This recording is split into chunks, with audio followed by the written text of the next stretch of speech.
In a cozy room, little Lily was fast asleep next to her dear dad. Everything was peaceful, but outside, dark, swirling clouds began to gather.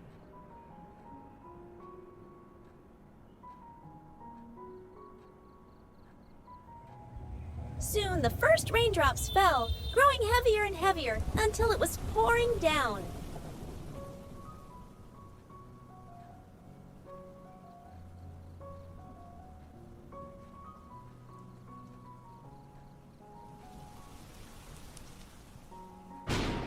The sound of the rain seemed to wake Lily. The little monkey girl woke up with a jolt. Her big, round, intelligent eyes suddenly lit up.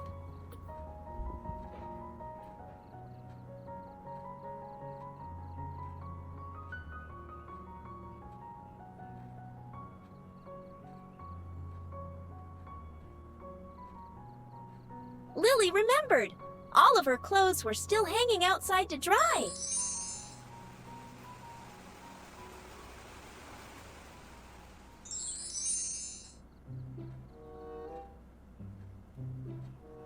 Without a second of hesitation, she leaped up and dashed out of the room. Lily peeked out the door and confirmed the rain was getting heavier.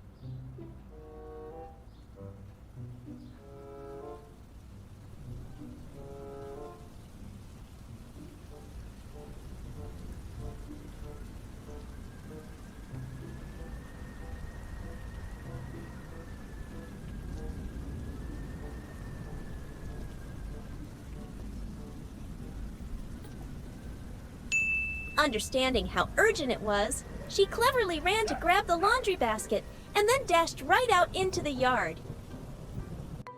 Ignoring the pouring rain. With amazing skill, Lily began Operation Save the Clothes. Her tiny hands worked fast, pulling down every pair of pants and every shirt from the clothesline. Even though she was in a hurry, Lily was very careful, gathering everything into the basket, determined not to let the rain soak them anymore.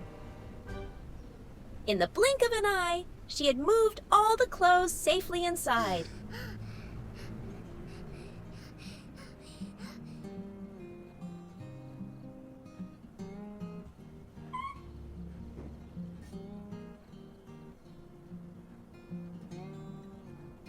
Then, Lily climbed right back into bed with her dad.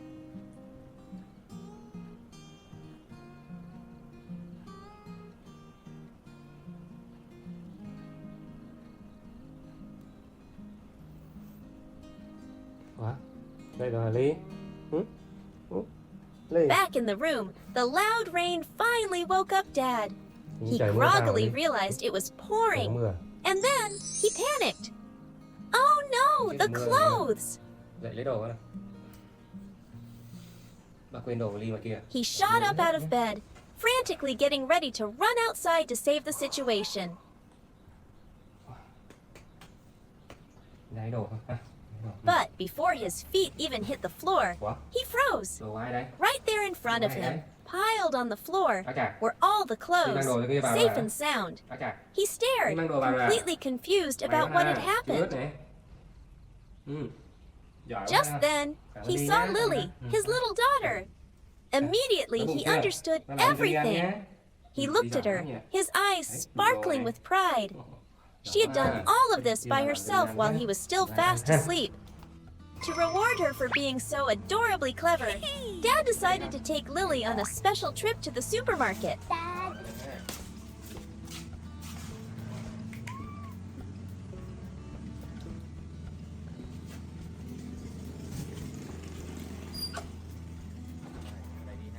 Go! Beep, beep. Sitting securely on her dad's motorbike, Lily couldn't hide her excitement. Her eyes were wide and sparkling, watching the world zoom by. Dad and Lily went inside, and they started exploring the aisles. Their first stop was the instant noodle section. What should we have? Dad asked, picking up a familiar packet. Đó. Mỹ Ý này. Để làm món này nhá. Cái món này lạ Right nhé. next to it, a noodle packet with flashy, unfamiliar packaging caught their eye. Dad looked at Lily and smiled. Should we try this new one, sweetie? Xôi. Lily tilted her head Ui, as ê, if to cái này say ngon đấy, yes. cái này hay á. And so, the new noodles went into the basket. Xem còn thêm này.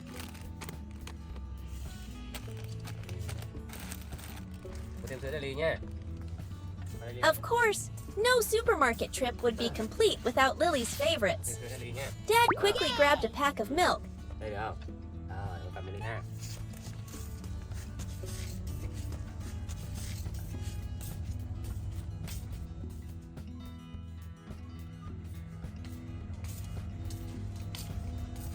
Then stopped at the pastry counter. Đi ăn gì không? Mua chưa? Caro này. Caro gà thịt. He picked out a sweet packaged cake, the kind Lily always liked. Hey! Oh!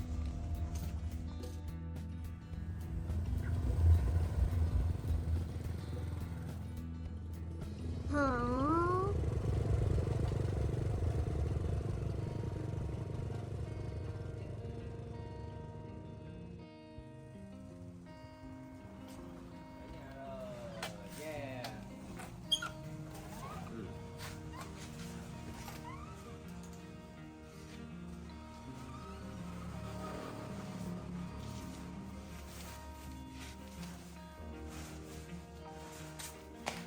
Ăn nhé.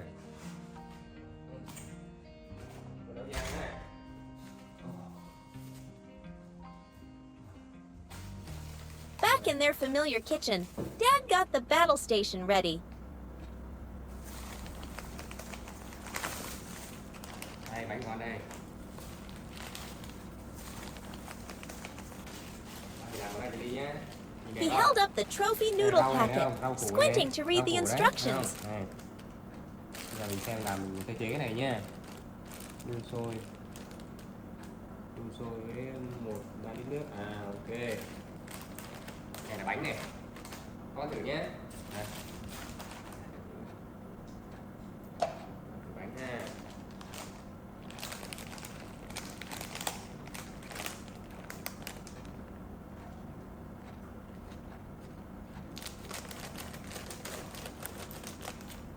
He opened the sweet cake and handed one to Lily.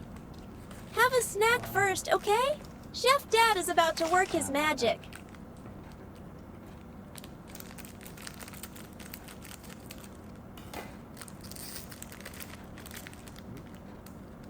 Lily had received her first treat. Yummy. Ngon à?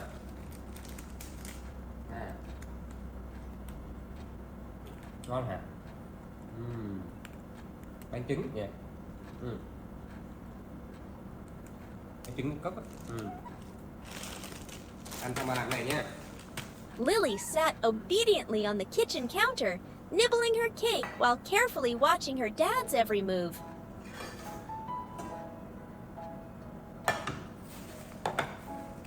She was his most loyal audience member.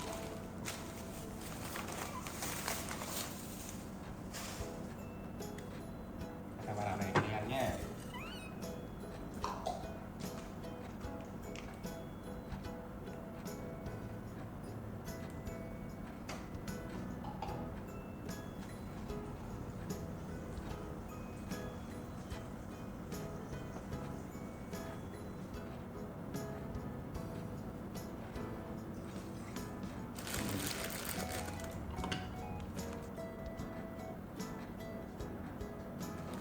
Làm này đi nhé. Nhé. Đây là làm từ rau củ cái đi nhé.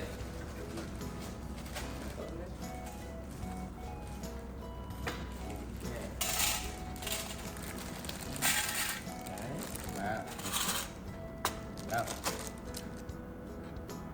Cái gì nữa nè. Cái này đâu. Cái này đi. Nấu hả? Nấu hả? Đây, bỏ đây coi. lấy cái đây này con, lấy cái này. Đây này. Đấy ha. Thêm nữa không? Có hả? Có hả?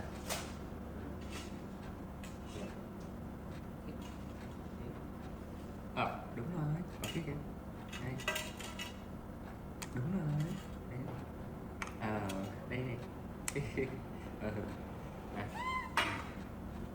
Rồi, chào bà Bí nhé.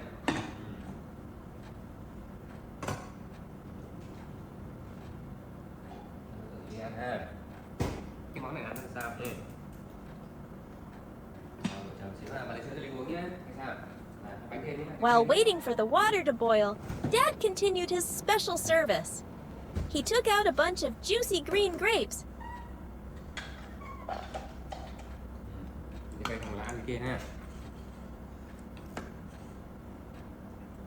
carefully peeled them, and cut them into tiny pieces. Chờ tí nha.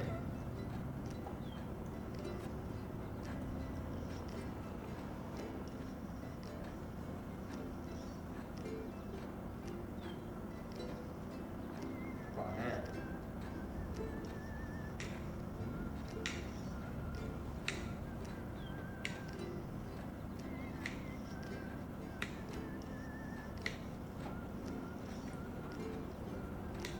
Đây đi ăn đi. Đây này. He put each cool piece of grape on a small fork and fed it right to Lily. She happily accepted, munching away. Một xiết nữa.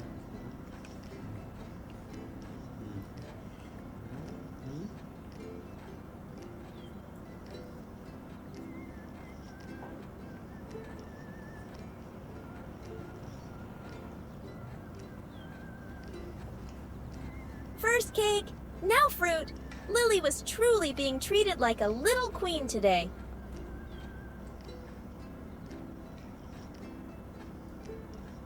Ăn không? Ăn.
And then, the moment they were waiting for arrived.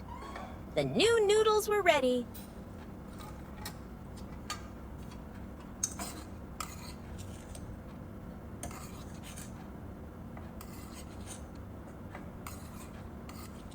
Dad scooped the noodles into a small, colorful bowl, steam rising with a delicious smell.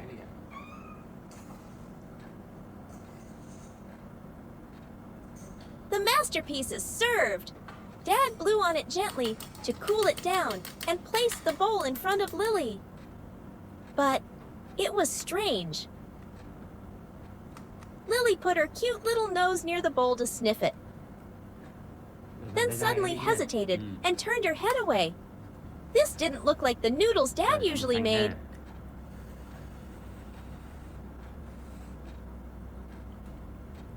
Just try one bite, sweetie. It's yummy, Dad patiently coaxed, holding a small spoonful near her mouth. After a bit of convincing, Lily finally opened her mouth and took a tiny taste. She chewed and chewed. Her expression was pretty neutral, not exactly loving it, but not hating it either.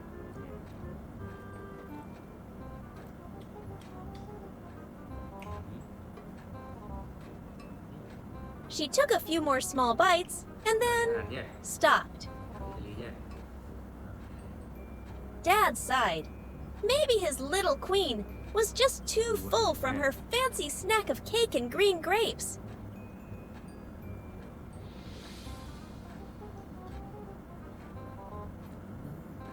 Thế nào?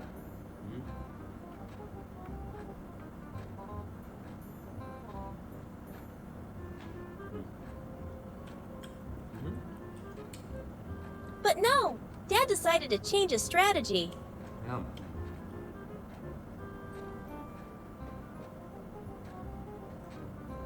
Thế thế.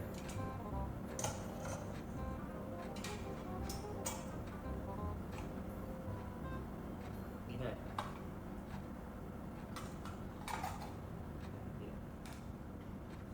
He picked Lily up, carried both her and the bowl to the dining table, and sat her properly in her usual high chair. It was like Lily's eating switch only worked when she was in the right spot.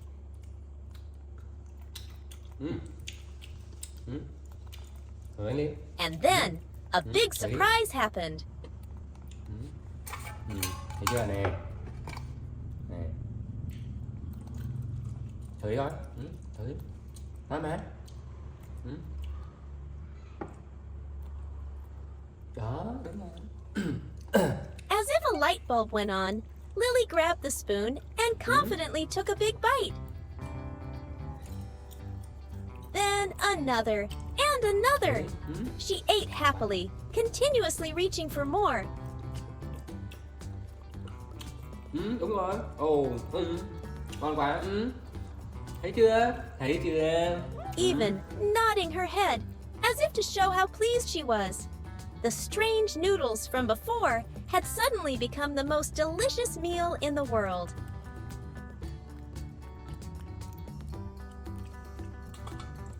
Dad burst out laughing.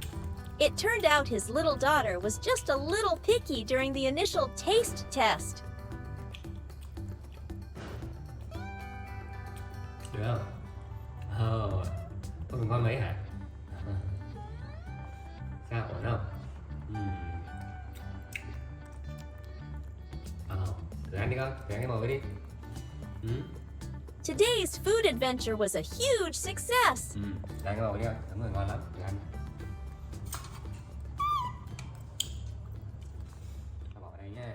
One morning, in a small, cozy house, a little monkey named Lily was sitting in front of the TV. But her mind wasn't on the program. It was drifting away to a distant memory. On the screen, a person and another monkey were playing on a golden, sandy beach under the brilliant sun.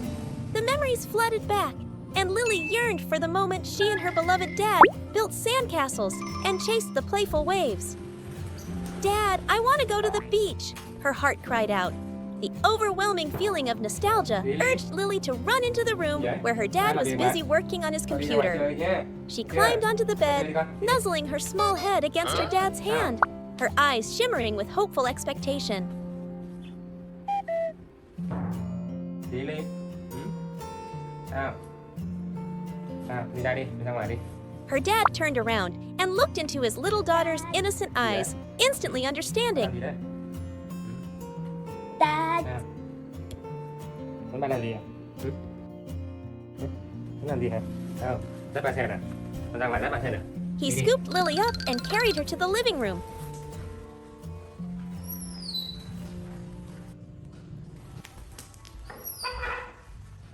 Đâu, ba xe nào? Đâu, xem gì đâu? Where they watched the beach scene on the TV again. Biển đúng không? Đi thích biển hả? Hả? Đi thích đi biển hả? Biển đẹp quá hả Ly? Đẹp rồi, biển thích chưa? Trời ơi. Biển khác nữa này. Đẹp. Đẹp.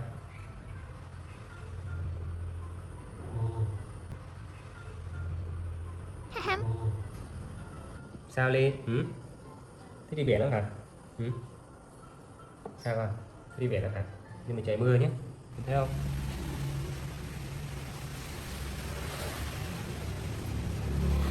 Mà trời đang mưa à? He gently explained, Đang mưa đấy.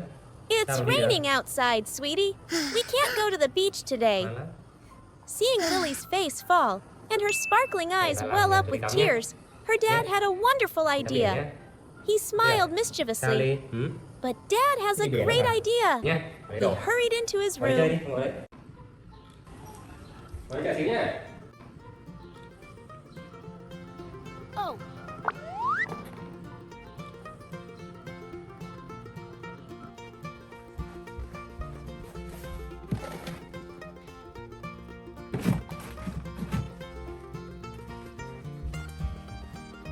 Nè, Lily nè. And came back with something tiny in his hand. Hôm nay mình đi biển trong nhà Lily nhé. Ha. Đây. Nè, nguyên bộ đồ bơi này, thấy chưa? It was an adorable Đẹp không? sea Nè. blue bikini. Thử đi, thử đi. Được không? Ổn nha, đây này, đi này. Đấy, đi bơi được uống ngon nước ngon đúng không? Gì? Ăn ngon uống ngon vậy. Nè, đây mặt thử ra này. Đây mặt thử ra. Lily squealed with delight as Rồi. her dad helped her put on the new swimsuit. Gì? Trời đẹp đấy nhờ. Đẹp không? Có đẹp không? Lên đây nè. Lên đoàn đứng xoay ra xem nào. Đây nè. Đứng đây. Rồi, đứng lên nè. She immediately turned the small table into her personal stage, striking poses like a little supermodel, filling the whole room with cheerful laughter. Thôi ổn rồi đấy. Thôi đi nè, đây. Đi nè. Đây đi nhá, đi tắm nhá. Đi tắm nhá. The at-home beach day began with a refreshing bath. Dad carried Lily to the bathroom, where a small pink tub was already prepared, looking like a mini swimming pool just for his little princess. Warm water was flowing gently, creating inviting little ripples.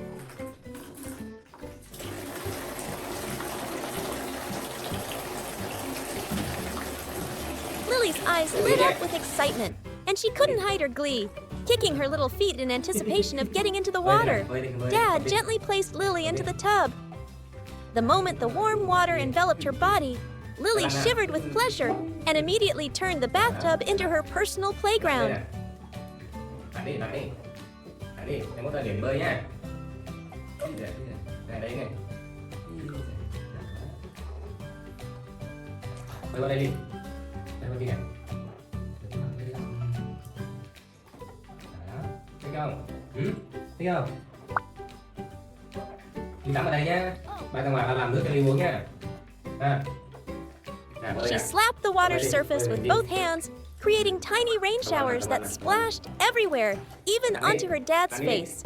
Lily happily splashed around, spinning and kicking her little feet, stirring up the clear water. Time to wash your hair, princess, Dad said softly. He took a little bit of baby shampoo, lathered it in his palms, and gently massaged it into Lily's head.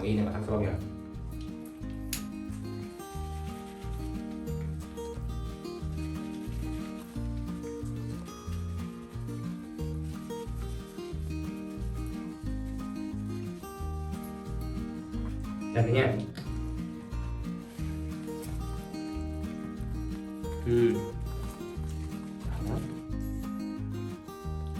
Nè, con nhảy đây nhá, nhảy đi. Đúng rồi. Bơi nào, bơi, đúng rồi, bơi. Yeah. Bơi. The fun in the water came to an end, and Dad reached for a large, soft towel he had prepared. He lifted Lily out of the tub and wrapped her completely in its warmth.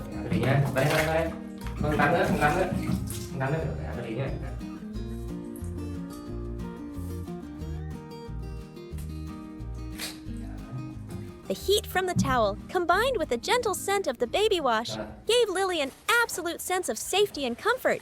To make the beach trip even more perfect, Dad prepared a small feast. Lily enjoyed a glass of cool watermelon juice and sweet pre-cut watermelon slices.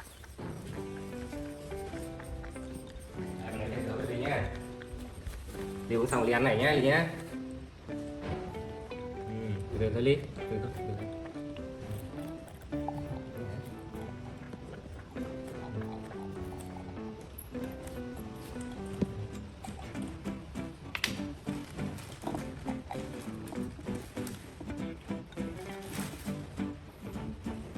Rồi, đi đâu nào? Đi đây. Đây bà.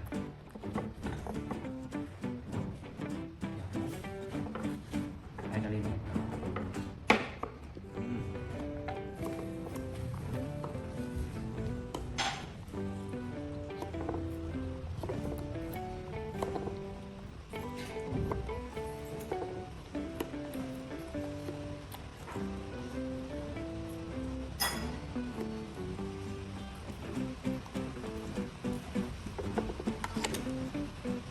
cầm mặt nặng nhé.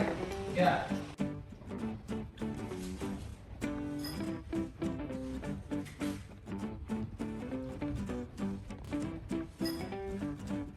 She sat on a small lounge chair next to a colorful umbrella, looking just as if she were relaxing at a luxury resort. That afternoon, after a short nap, Lily wanted to do something to help her dad. She put on a wide-brimmed hat, picked up a small basket, and decided to go to the backyard to pick some fruit.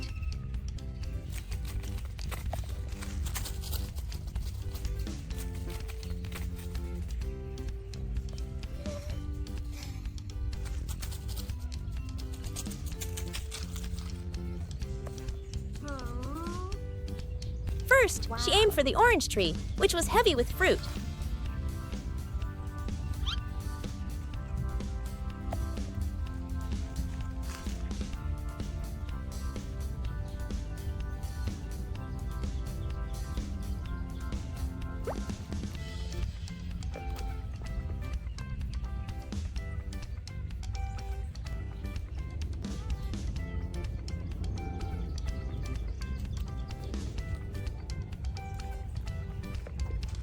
With her natural agility, Lily swiftly climbed up, skillfully choosing the yellowest, juiciest oranges to put in her basket.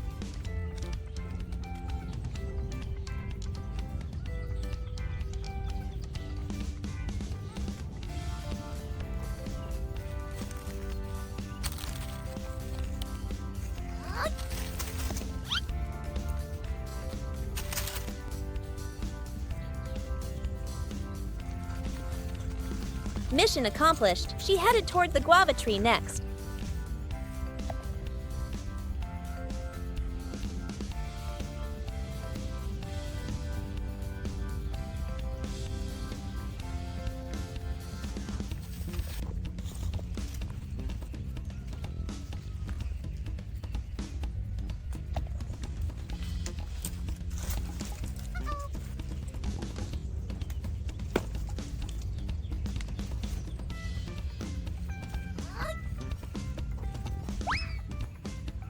Ủa, Ly ơi, đi đâu rồi? Không ở nhà mà ăn gì đâu người ta. Ly ơi, Ly, Ly ơi.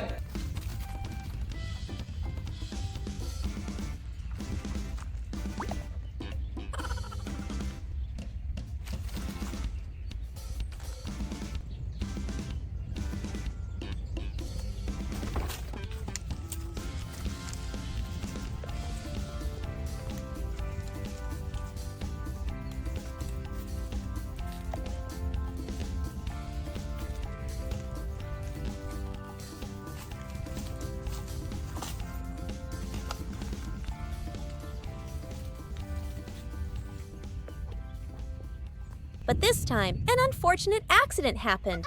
As she was trying to reach for a large guava, the branch suddenly became slippery, causing Lily to lose her balance. She fell to the ground, and in the panicked moment, a small branch scraped her eye. A sharp pain made Lily squeeze her eyes shut.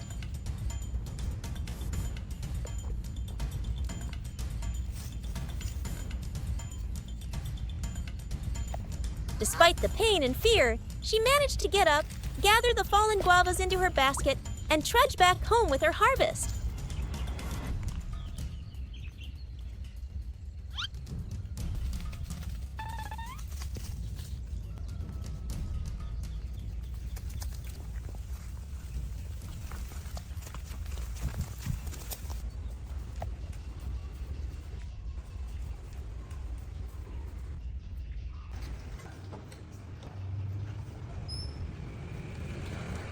The moment she saw her dad, Lily quickly put the fruit basket down and ran straight into her room. Ủa, đi đâu vậy Ly? Đi đâu vậy? Ignoring his worried questions.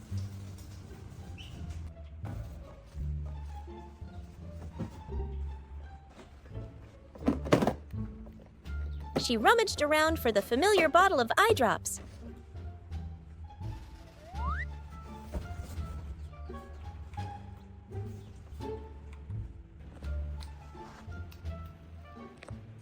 Ủa, Lily, làm gì vội vậy? Lily, đi đâu vậy đây? Lily, Dad làm gì hurried không? in after her, and saw that one of his daughter's eyes was red and swollen. Trời, bác xem nào. His heart ached. Đi đâu về đây? Đi đâu về mà đau mắt? Hả? Đi đâu về mà đau chỗ này đây? Đi đâu về con? He pulled Hello. Lily into a hug, Hả? gently reassuring her. Cái cây hả? It's okay, bây giờ vườn về hả? sweetie. Dad's À. here. Rồi đưa bà xem vào bôi nhá. Con lấy cái này hả? Đưa đây bà cầm cho. Này nhá. He carefully Cái này là applied bôi some thuốc hả? medicine for her Giỏi and lắm then nhá. carried her to the living Bôi đi room. nhá. Không sao, cái này có tí à nhá. Hết rồi ha. Thấy chưa? Có tí là hết đấy. Này. Rồi, bôi nhá. Thôi ra đây bà làm gì cho Ly ăn nhá, được không? Đi, đi. Xíu là hết à? Nhá. Không sao đâu. Con ngồi ghế nhá. Ngồi ghế để bà làm cho Ly ăn nhá, được không? Này, con mang về đấy hả? Trời, giỏi quá nhờ. Nè, cái này đi nhá. Con ngồi ghế đi. Trời, bác tí nhá. To comfort her, he took the guavas Lily had just picked, peeled them, and cut them into small, bite-sized pieces. Đây ha. Rồi.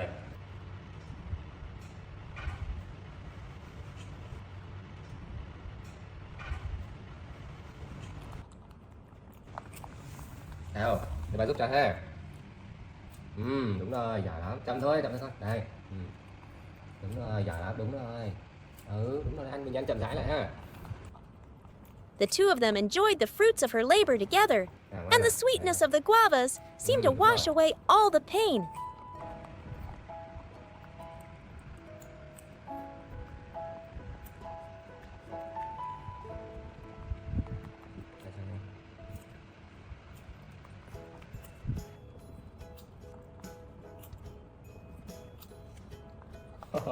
Ăn lùi đi. Ăn lại.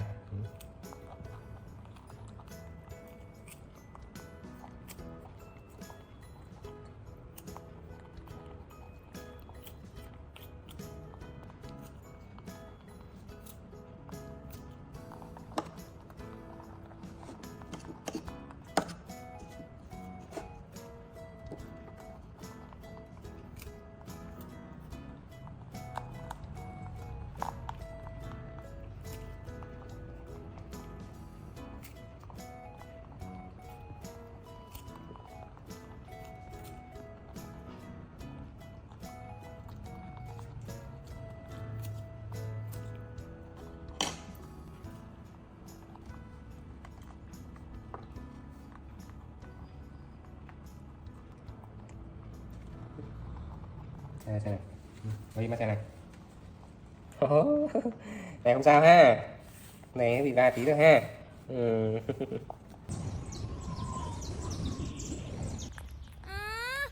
The next morning, Lily's eye showed no sign of improvement.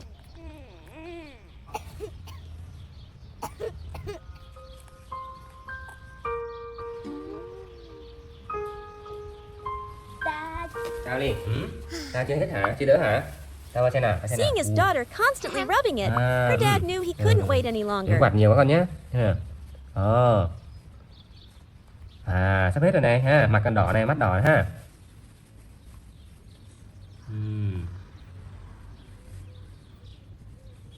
Bây giờ đỡ Ly ha.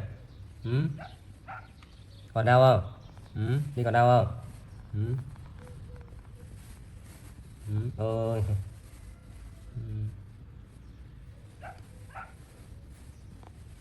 Thôi bà chở Ly đi khám bác sĩ nhé. Đi mua thuốc cho Ly nhé. Được không? Được không? Đi đi. Nào, còn Ly mũ đi nhé. He decided to take Lily to the doctor to get it checked. Nghe đi nha. Con được gọi bác sĩ nha. Nha.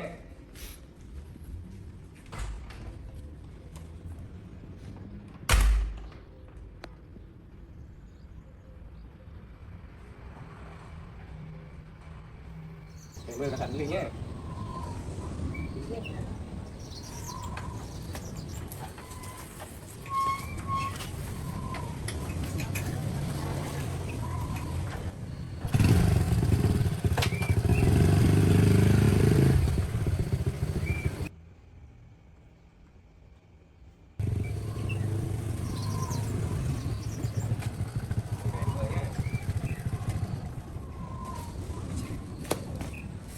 Nặng quá.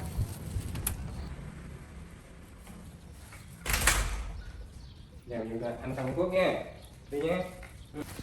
Rồi, con đây ngồi nè, đi, ra đây ngồi. Ra đây ngồi đi, ra ghế đi. Tôi thuốc ly sau này đi ăn sáng nha. Chưa? Đây là thuốc ly nha. Bây giờ nhỏ cho ly nhá. Con để xé này ra ba đi. Xé này này. Bây giờ mình nhỏ nhé ly nhá. Đây ha. Rồi, con cầm này. Rồi con nằm đây.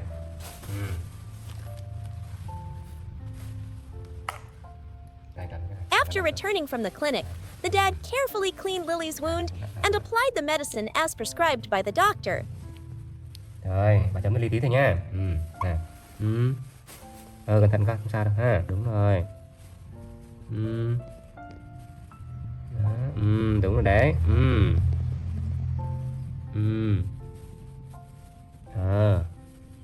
Hai bên luôn nha.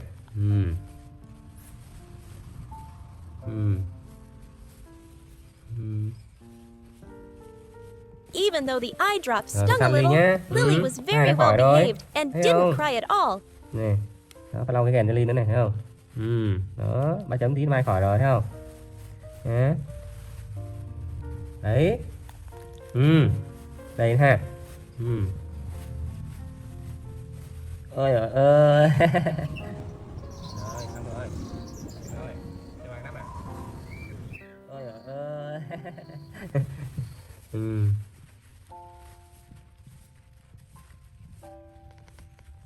Rồi, xong rồi.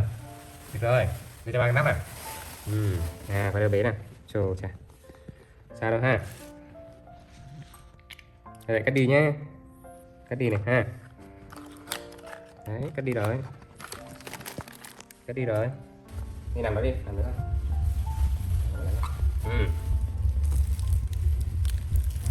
To reward his daughter's bravery, Dad bought her a carton of her favorite milk. Để cho bà lấy cho.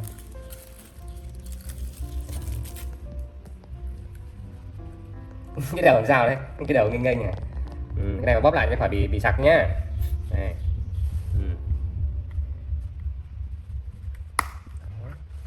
Giỏi lắm. Lily happily drank all the milk. Rồi cái nằm đây này. Đó, đúng rồi. Đó.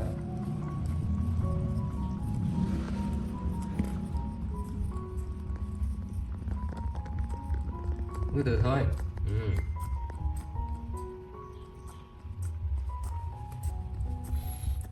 Đấy, cũng thở nha, thở nhẹ nhàng nè.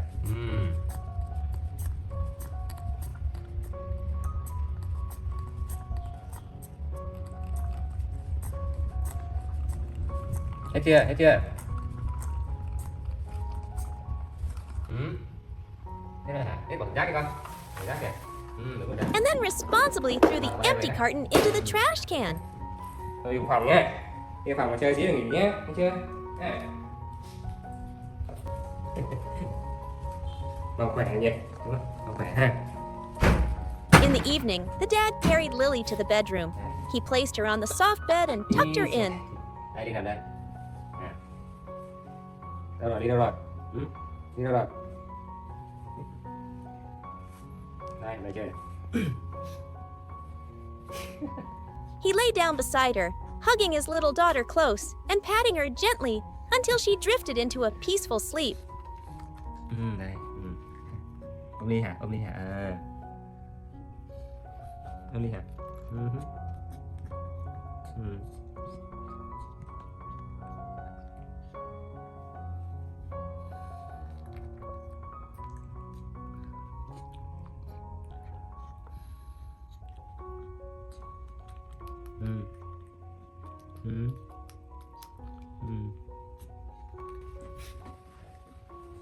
Ngủ nhé. Nhé. Không ngủ ngoan nhé. Ngủ ngoan lúc nào hết rồi. Hết đau rồi ba chạy đi chơi nha. Chạy đi cà phê ha.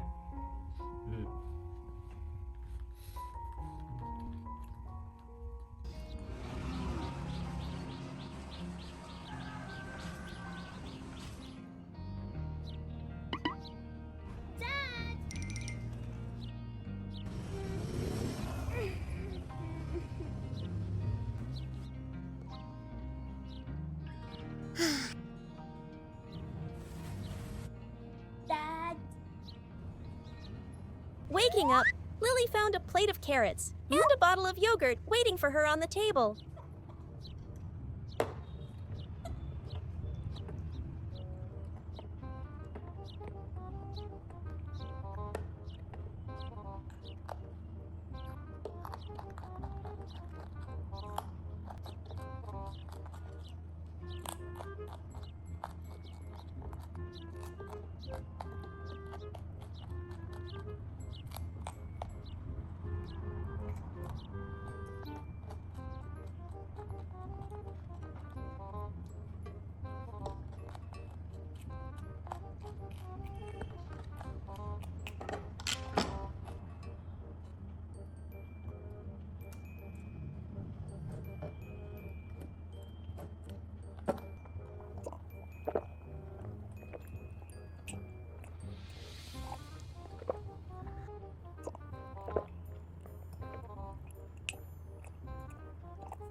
After her snack, seeing that her dad wasn't back yet, she decided to do something useful.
Grabbing a small basket, Lily went out to the garden.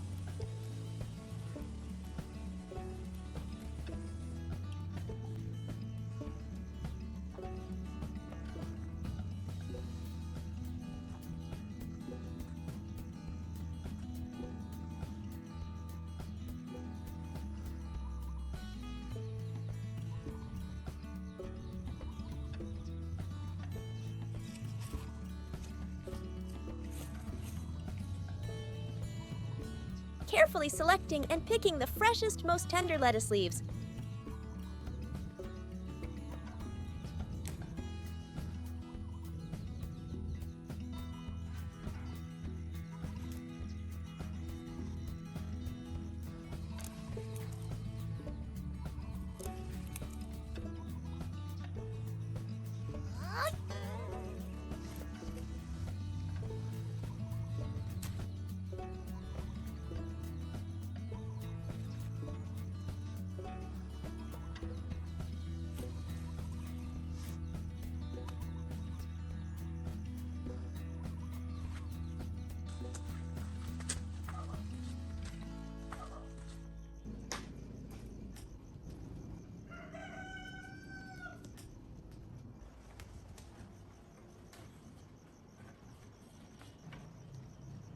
She brought her spoils back inside and neatly arranged them in a basket in the kitchen.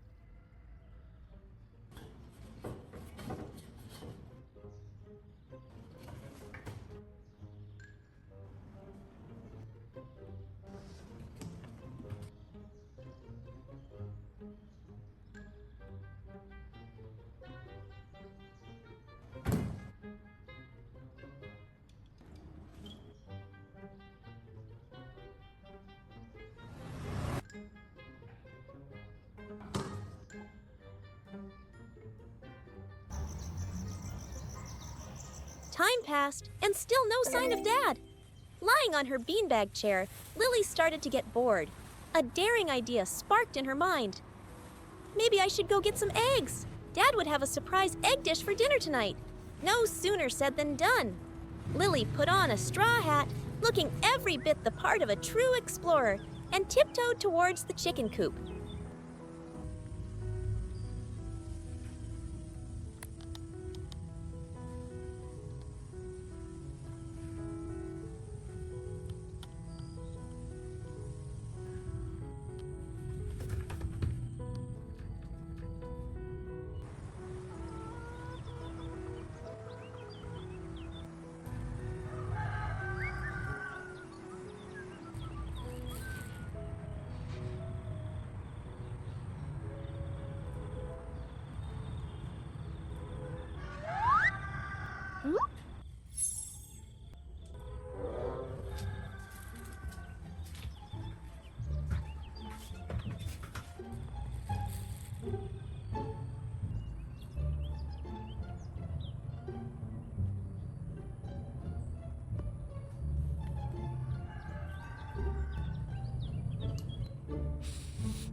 Just as she was about to make her move, a loud "bah" sounded right next to her ear.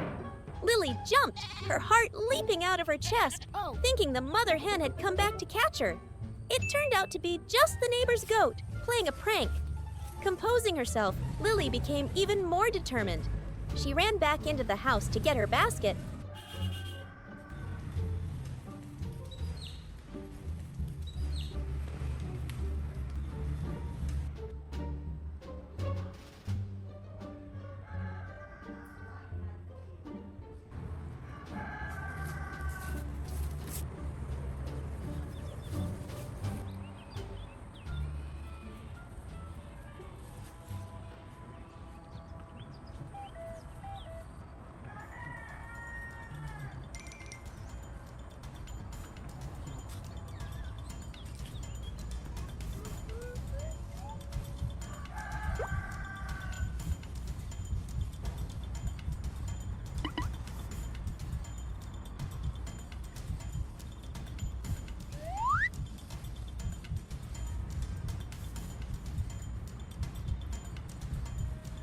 Returned to the scene and quickly gathered the still warm eggs.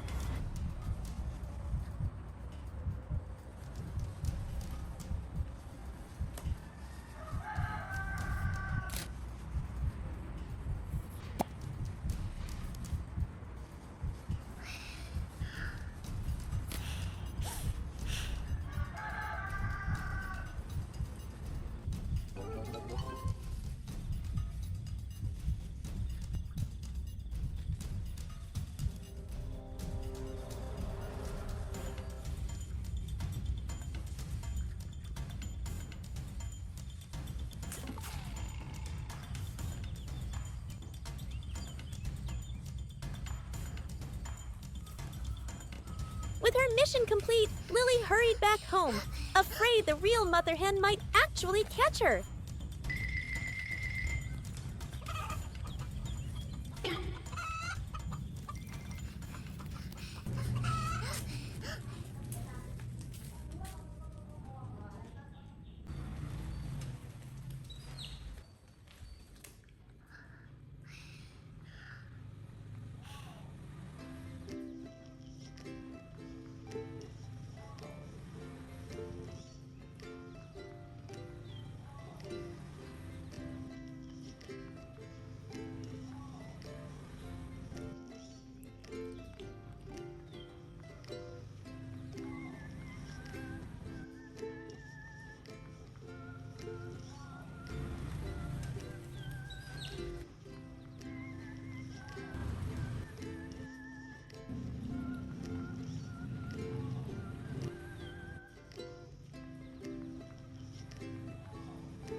Lily. Lily. Oh, ăn uống. When Dad returned with a bag of bright red tomatoes, Đâu đây? Lily was already Hả? waiting Đâu at the đây? door, her face Nè, full đang mua of đồ cho Lily pride. nè. À, chà chà. Để có trứng mình làm trứng với cái này nhá. Nhá. Rồi, qua đây này con. She trotted over to him, showing off the Ồ, basket đâu of rồi Ly? eggs she had Đâu rồi, harvested. thế nào? Hai quả ha. Giỏi quá nhỉ. Con làm trứng ốp la cho Ly nhá, ốp la cà chua nhá. Được không? Ốp la cà chua nhá. Rồi đi qua đây. Nè. Ốp la cà chua nhá.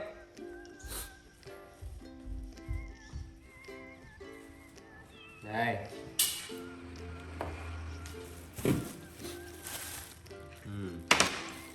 Đây và có đồ này. Làm trứng ốp la cà chua cho Ly nhá. Đây. Để rửa đi rồi xong mình làm nhé, được không? Làm nốt băm vào được không? Ha, nhé. Rồi, ra đây rửa này.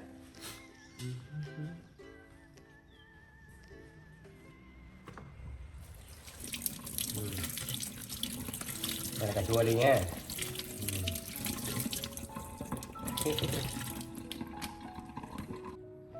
Rồi, vào đây này con. Đây, mình bỏ vào đây nhé.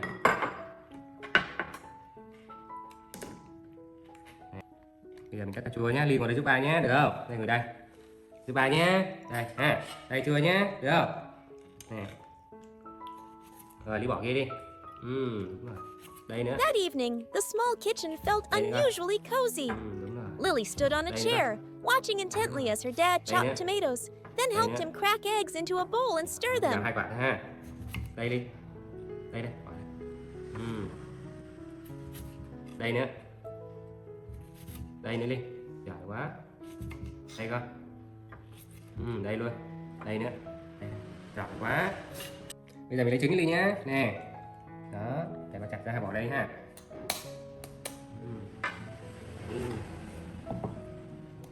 Đó. Chu chà. Cẩn thận nha. Rồi, chào bà tí nha. Lily, ngồi ngoan con, ngồi ngoan con, đúng rồi. Ngồi ngoan nhá. Đi qua đây con, qua đây, qua đây. The two of them prepared a dish of steamed eggs with tomatoes together. The room filled with their cheerful chatter. Cá lệ, đúng rồi, giỏi lắm. Đấy, mình đảo trứng cho kỹ nhá, xong mình lên cho vào nồi mình hấp nhá. Được không? Sườn trứng này ngon lắm đúng không Ly? Đó. Ok rồi. Rồi. Sao? Rồi, vào đây các bạn ạ. Đây mình hấp nha. Đây. Đây con. Bà lưỡi Ly cẩn thận nhé. Rồi, ok. Cho dọn dẹp cái này tí ha, dọn dẹp tí xong rồi mình ăn ha. Dọn dẹp cái tí đi ha.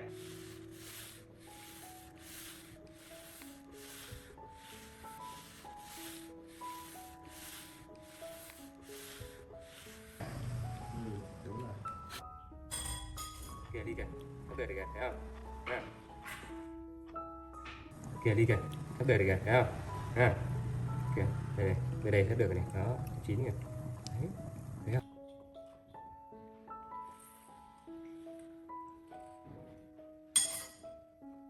Này, đi nào.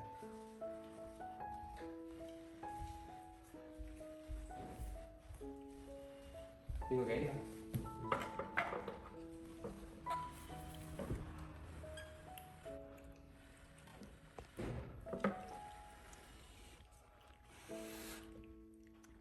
Được không? Úi giời, ngon quá ha.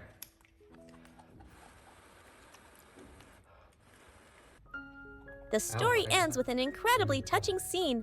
Under the warm yellow light, Dad patiently fed Lily spoonfuls of the steamed egg dish. She ate with delight, occasionally looking up at her dad with eyes full of love.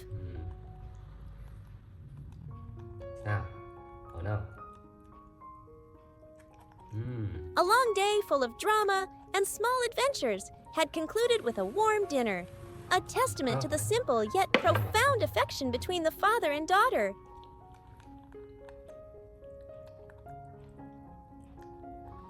Sao? Ăn cà chua ngon hơn hả? Bỏ đây con, bỏ đây. Đúng rồi.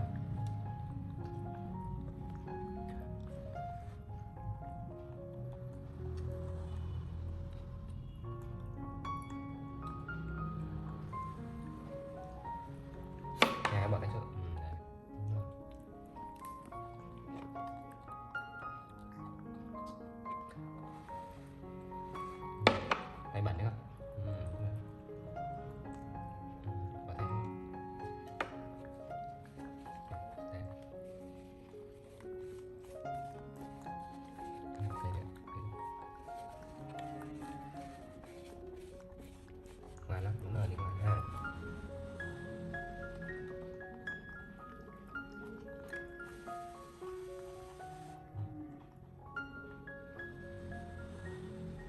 Thanks for watching. Please subscribe and share if you like.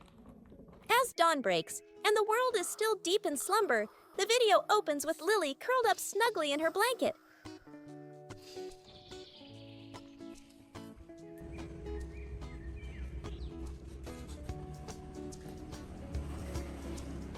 When everything's ready, he prepares to leave the house on his familiar motorbike, heading towards the local market or store.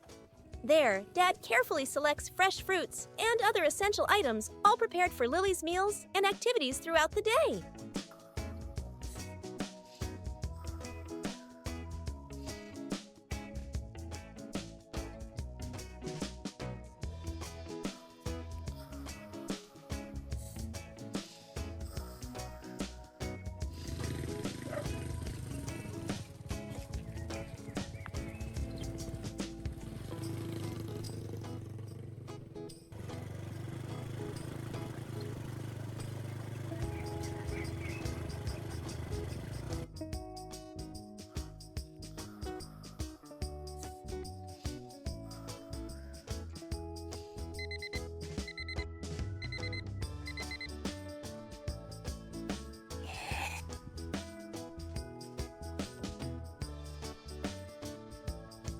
Dad.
Ahem.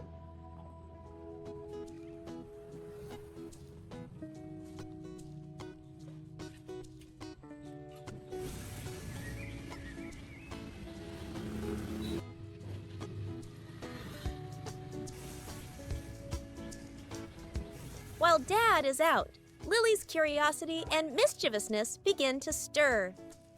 After waking up and exploring her familiar home, Lily decides to embark on an outdoor adventure. With a small backpack on her back containing her favorite carton of milk, Lily confidently sets off. At first, everything's new and exciting. Lily delights in gazing at the colorful flowers along the roadside, listening to the birds chirping sweetly on the branches, and chasing after vibrant butterflies. Oh,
When Dad returns home, he immediately goes looking for Lily.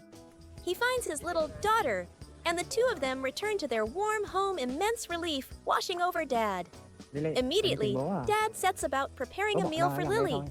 He carefully takes fresh, ripe grapes, washes them thoroughly, and meticulously cuts them into smaller pieces, ensuring they're just the right size and easy for Lily to eat.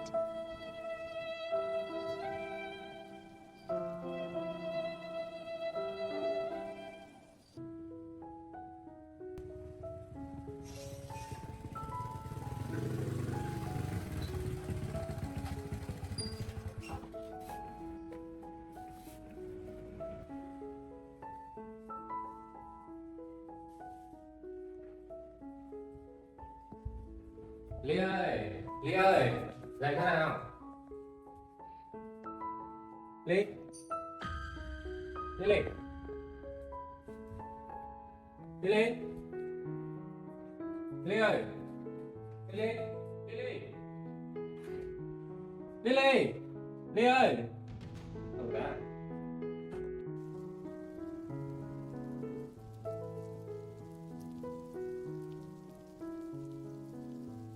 Just then, Lily spots a passerby in the distance.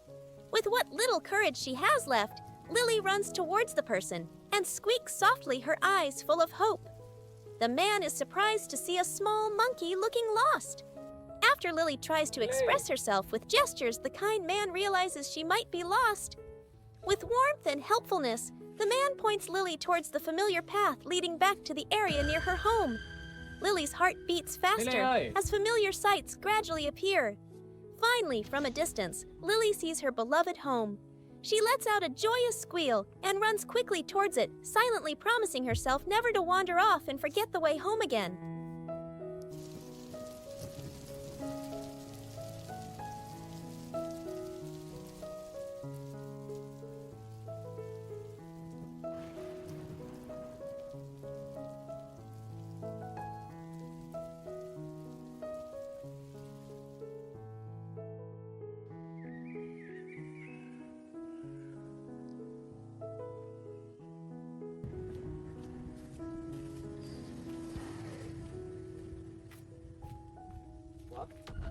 Đứng rồi đi uống này.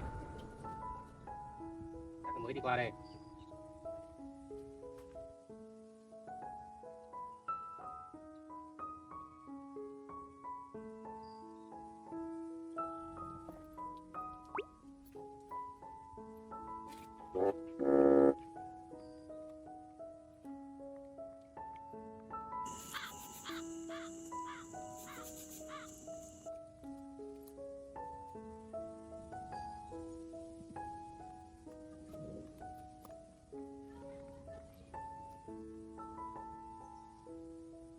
Lily, Lily, Lily ơi. Em ơi, em có thấy cái gì này không? Lily đi xuống đất thì ăn được.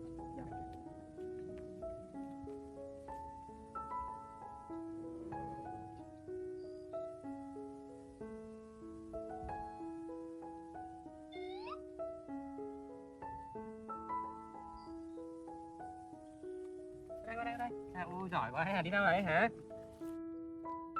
Đi, con đi đâu về? Đi đâu vậy? Hả? Đi đâu ba tìm miết vậy hả? Ba đây ôm nè, đây ôm nè. At mealtime, Lily sits at her small table, savoring the grapes with great delight. Dad occasionally feeds Lily individual pieces of grape, like a parent caring for their child, creating warm and intimate moments. Every gesture demonstrates the boundless care, patience, and unconditional love that Dad has for Lily. Lấy ba lô đi. Ba lô đây hả? Hả? Ngồi đây hả? Đưa ba lô cho ba nào. Đây. Đấy. À, hết đồ rồi à? Hết đồ ăn à? Hả? Hết đồ ăn đói bụng hả? Lấy ba lô đi về nhá. Đi về nhá. Nè. Đi về nhá. Đồ đi lung tinh đấy nghe chưa? Nè. Đứng lên đây ba lô ra. Nghe chưa, đi về chưa? Ha? Đi về. Đi.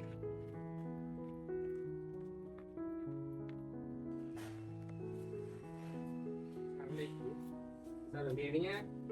Đi mua đồ ăn cho Ly này ha. Cái cây cho Ly này. Thấy không? Nè.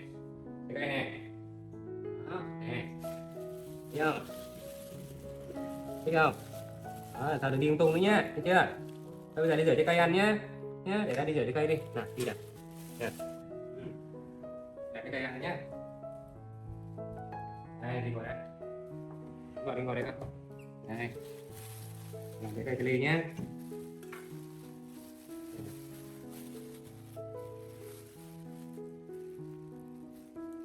Trời, ngon này. Thấy không? Làm chùm lên luôn không? Hay làm chùm nhá.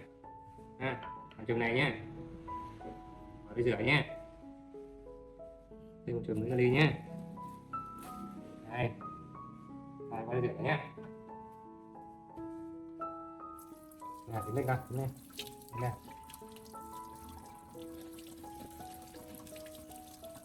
Rồi. Đây vào đây. Đây.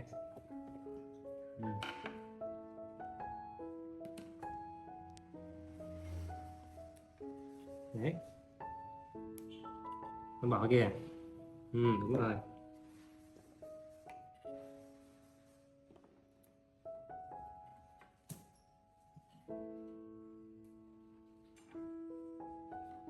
Đây đi, bỏ đây.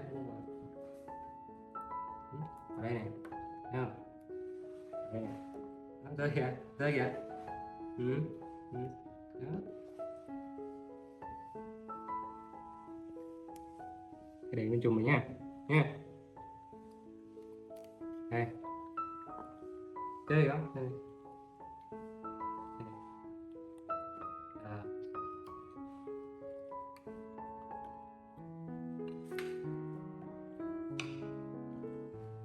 Đi này.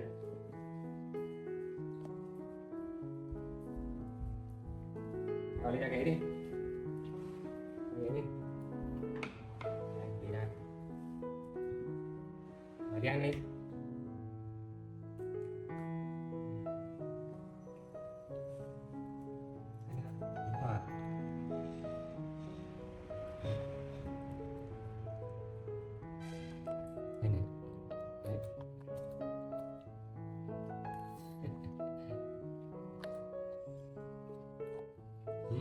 Ngon hả? Ngon hả? Đâu rồi? Đâu rồi? Đâu rồi? À, cảm ơn Ly nhá. Này, cắn này, phải cắn ăn nhá. Cắn ăn đi. Đúng rồi.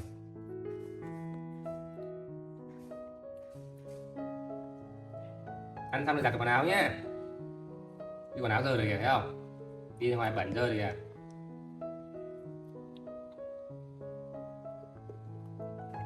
Đúng rồi, đó, cắn vậy, đúng rồi, không ăn cắn.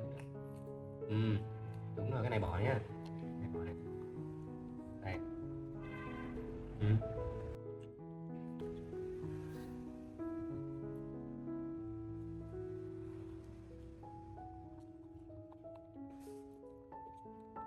Ngon hả? Ngon hả? Ngon hả?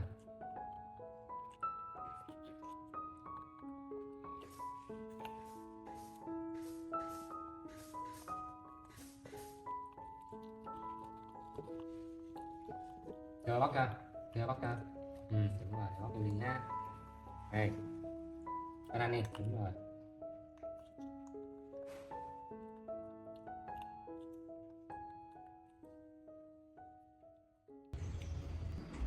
Đi đi. Ủa? Sao vậy?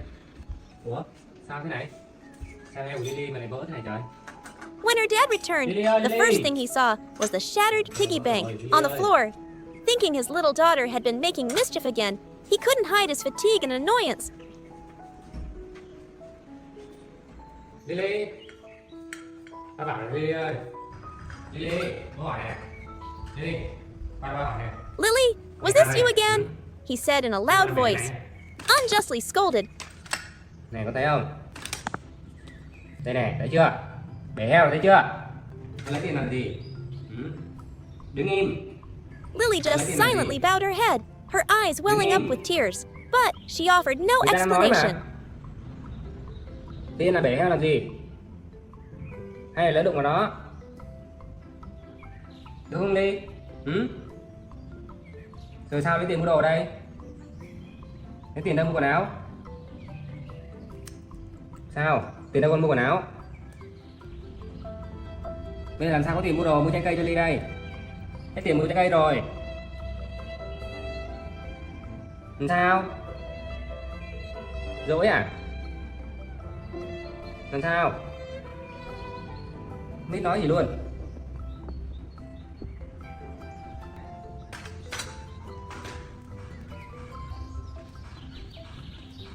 She wanted to keep the secret Nào, đi until bay the đâu very hả? end. Ừ. Seeing that her Hả? dad was Ủa, still tới angry, đây.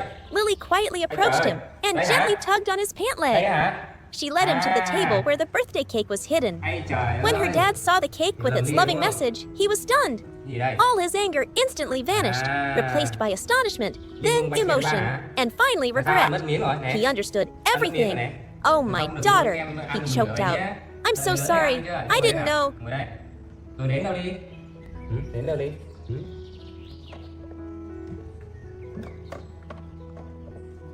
Ôi rồi, đây hả? Rồi cảm ơn Ly nhá. Đây nha.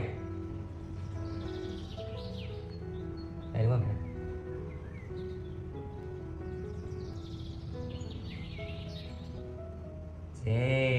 Đúng không nhỉ? Thank you for everything, Lily. He swept his little girl into a tight hug. All misunderstandings were washed away. Under the glowing candlelight, the father and daughter shared the sweet cream cake, a simple birthday party that was perhaps the warmest and most meaningful one in the world. Nào kìa, đi ăn bánh nào. Đây này, đi ăn bánh đi.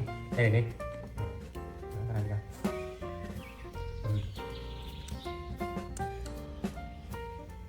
Ăn tí cây nhá.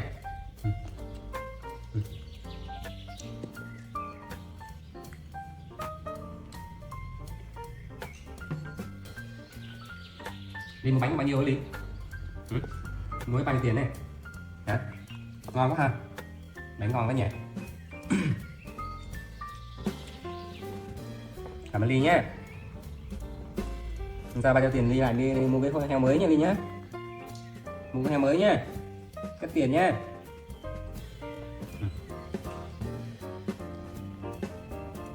À, con ăn vào đây. Đúng rồi.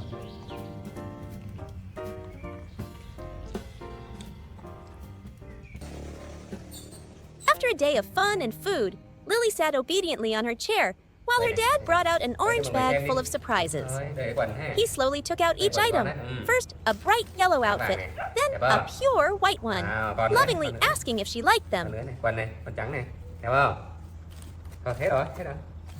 Bây giờ mình thử mặc đồ nhá, để ba lựa xem cái món đồ nào đẹp nhất để ba mặc cho Ly ha. Để ba xem ha. Đẹp chưa? Đẹp đấy. But the most special gift was a beautiful white dress that her dad held up in front of Lily, asking if she wanted to try it on. Bây giờ tôi thử mặc đồ này cho Ly nhé. Mặc đồ này nhé. Đây, cái này đi kèm với quần đây nha. Rồi, cho Ly này. Her dad gently took off Lily's old clothes. First came the white shirt with red trim, then the playful striped pants she was wearing. Thử thế nào? Đây.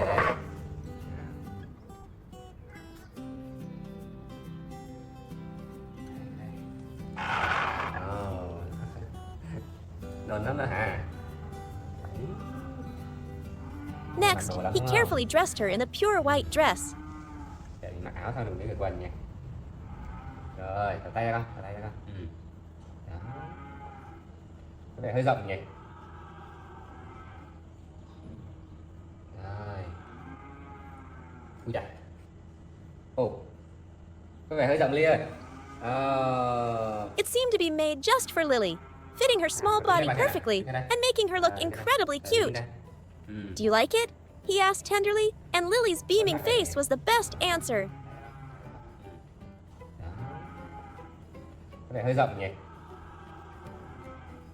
Her dad turned Lily around, helped her adjust the skirt, and carefully tied the white silk ribbon on her back into a pretty bow, adding a lovely touch to the outfit.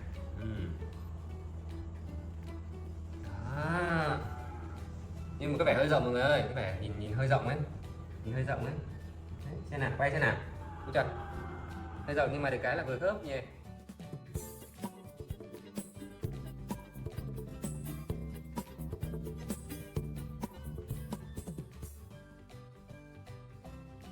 Quần nha, quần nha.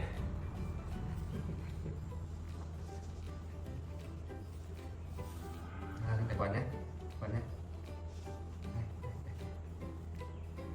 Ngồi đây.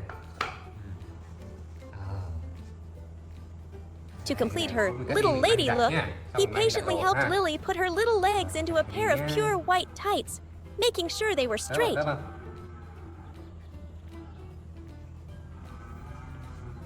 Được không Ly? Có đẹp không?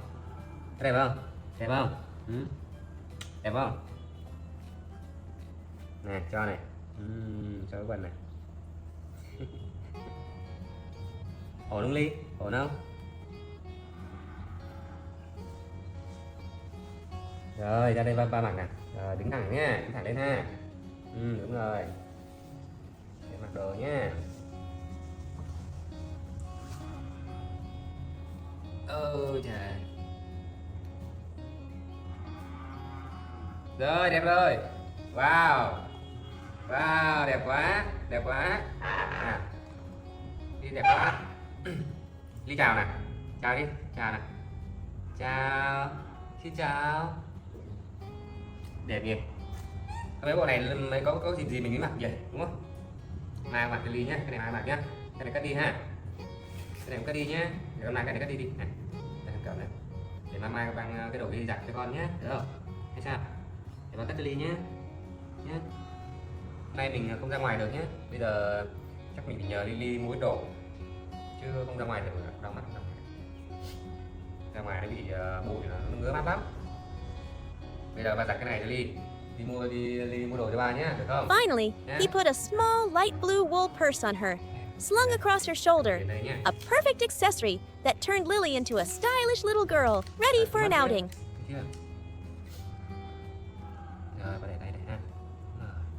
Once she was ready, Lily looked stunning and adorable in her new dress.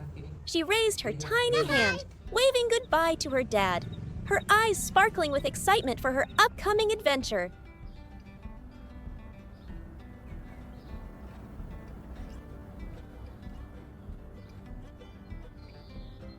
The little monkey went to the supermarket by herself, looking confident with the small blue bag across her shoulder.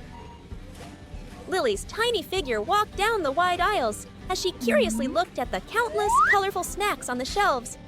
Finally, her eyes landed on a box of French fries. Without hesitation, Lily picked up the box, which looked quite large for her.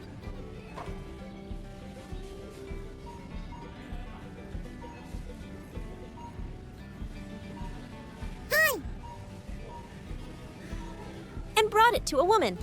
There, she handed over her item and even carefully took money from her small purse to pay. Thank you.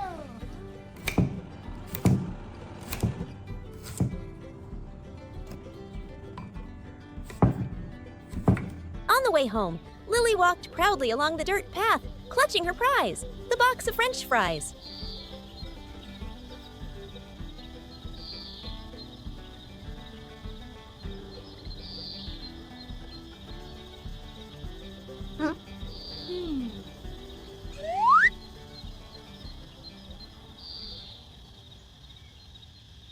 Hi. She even passed a man pushing a wheelbarrow, having successfully completed her shopping trip all by herself. When Lily got home, her dad was in the kitchen preparing a nutritious meal with a pot of carrots boiling on the stove.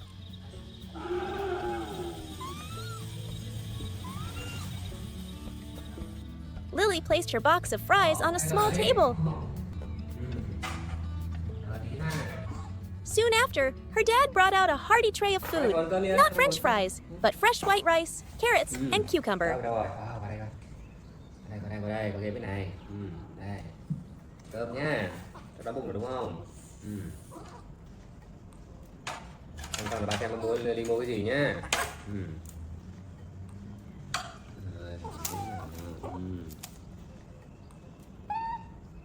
Đây, cơm đi ăn nhá.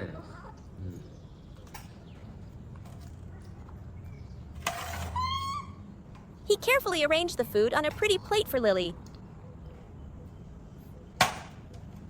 Đây, vào đây. Rồi, She ăn đi began to con. eat enthusiastically, constantly saying how delicious the food was. Đi đây. Ồ, đánh hả? Hôm nay khoai tây hả? Có ăn được cái này không? Ăn mua cái này. Hả? Ồ, có tí nữa ba bóc cho Ly ăn thử nha. Cứ ăn đi, ăn cho. Yummy. Ngon lắm đúng không? Ăn đi con. Ngon quá ha.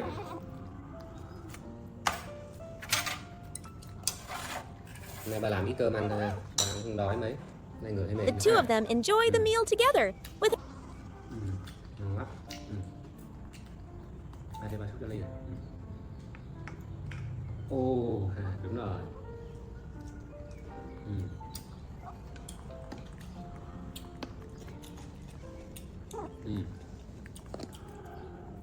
Cà rốt ngon quá à. Cà rốt nữa hả? Đây. their dad occasionally using chopsticks to lovingly give Lily a piece of carrot or cucumber.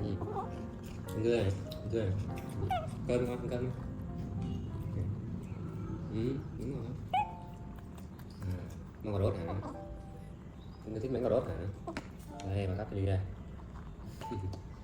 Ngon quá. Ăn từ thôi ha. Okay.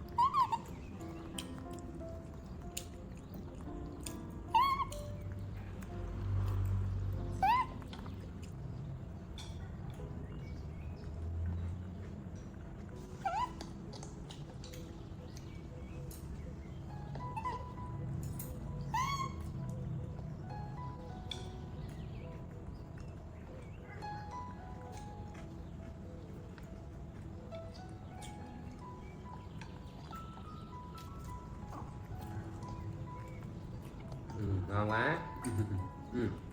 Ăn đi con.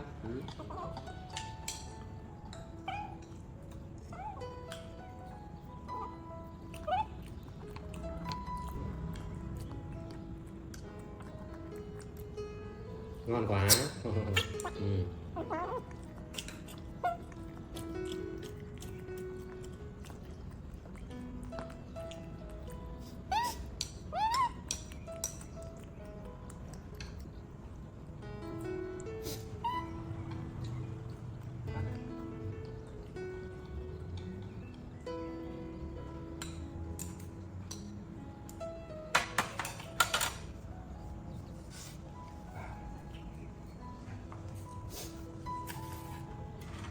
Ăn nước bảo nha. Ăn thử cà chua. Ăn cà chua hả? Thôi được rồi, để bỏ lại ha.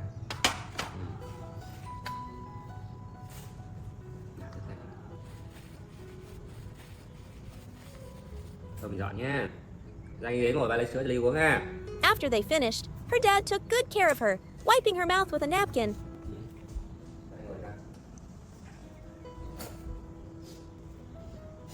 Đây, uống thêm sữa cho con nhé. Đây, uống thêm sữa ha. Đây. And finally, she enjoyed a carton of cool milk. Đúng rồi. Giỏi lắm.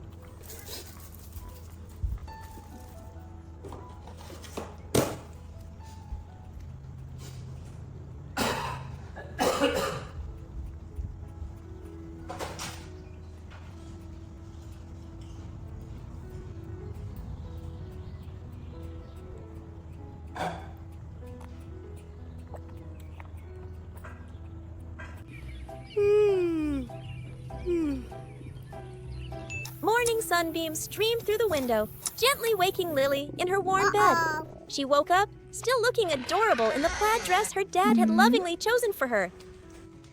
Like a good habit, Lily quickly went to the bathroom to start her day.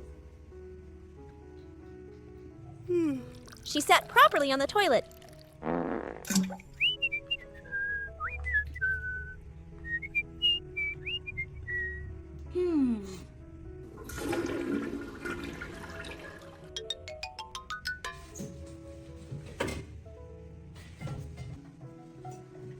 Then turned on the faucet herself to wash her small, pretty hands.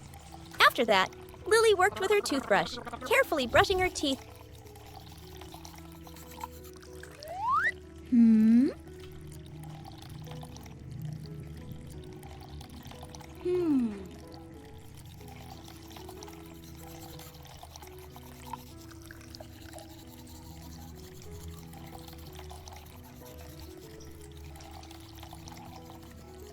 And looking at her reflection in the mirror with delight. By completing her hygiene routine so independently, she looked just like a responsible, independent big girl.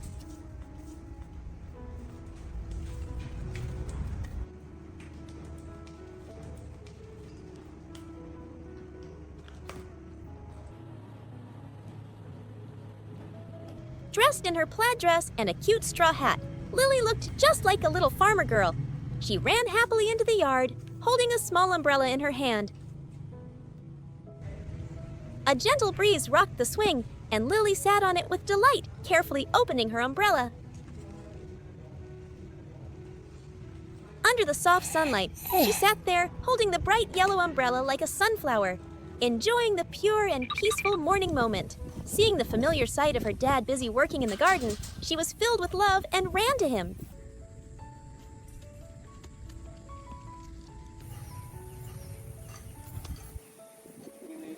Đi đâu đây? Đi đâu đấy? Con đi đâu đấy? Seeing his little daughter, her dad smiled warmly and handed Lily an umbrella to shield her from the sun. Con này của Ly mà. Cái này nhỏ lắm, con mang dùng được nhá. Con này trời mát rồi ha. Đi bắt cà không? Đi bắt cà nhé. Lily became a big helper for her dad. She trotted over to the basket, waiting for her dad to hand her the shiny, freshly picked eggplants. Thích không? Thích không? Thích quả nào?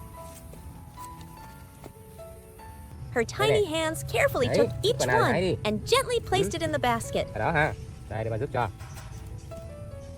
Đó, con mang bỏ rổ đi. Bỏ rổ đi. Giỏi lắm. Qua đây nữa này. The small garden was filled with cheerful laughter, not just from the joy of the harvest, but also from the sweet bond between the dad and daughter. Bỏ rổ con. Đúng rồi đấy. Qua đây kiếm cái quả nữa cho Ly nhá. Đấy đi đây. Đây này. Chị. Đây, to chưa? Nè. Được không? Nè. The image of a diligent little farmer, proud of her hard work, was incredibly sweet and heartwarming. Bỏ rổ đấy ra 2 tên nữa nào. Đây này Ly này. Đây đây. Đây này. Ây da. Rồi con bỏ kia đi. When the blue basket was full of their harvest, Lily trotted along behind her dad on the familiar path home. That day, the garden was not only full of vegetables, but also overflowing with love and the unforgettable sweet moments shared by a dad and his daughter.